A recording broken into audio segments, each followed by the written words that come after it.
I shot a foot the other day. This is the foot. A low-heeled, slam-dunk foot. The veterinarian present wanted to know what I would do about it. And I explained to him in the talk before, I lower the heels and raise them back up again with a wedge, and he didn't understand. And I can understand why he wouldn't understand. Why would you lower the heels just to raise them back up again with a wedge? The after is this one. Like I said, I lowered the heels, raised them back up again with a wedge. The reason I do that is because of that, I relieve the navicular area. The deep flexor tendon doesn't have to pull as hard anymore. I can explain and show why that is. I made a block today representing a foot. This is the one. A 55-degree dorsal wall angle, 10 centimeters long. More or less a normal foot. What happens if the vector of the load comes down on this one when the horse actually moves? I can represent that by pushing the dorsal coronet on this one, like that. The foot tips over backward. It tips over the heels. The reason it doesn't happen in real life is that the deep flexor tendon keeps pulling. It has to pull real hard just to prevent the foot from tipping up. Can we change that? Can we provide more support to that foot? Can we change the geometry in that foot so that this tipping backward effect does not have to be compensated by the deep flexor tendon? And yes, we can.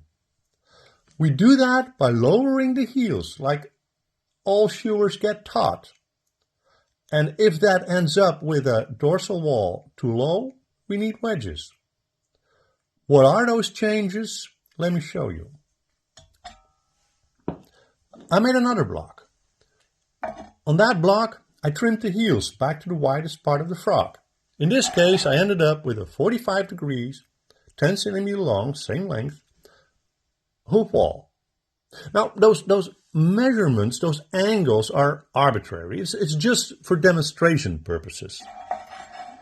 What if I would add a wedge, 10-degree wedge, this one,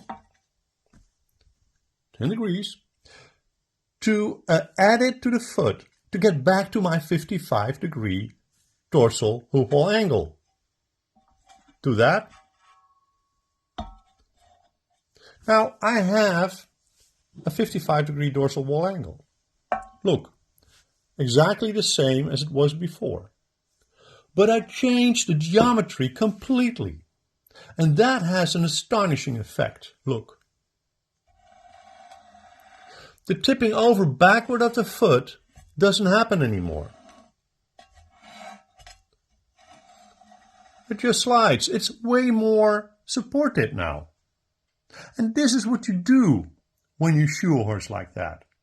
If you want to relieve the navicular area, if you want to stay away from bursitis, if you want to stay away from tearing deep flexor tendons or other issues, if you want to help the thoracic back of your horse, this is what you need to do. Lower the heels and raise them back up again with a wedge.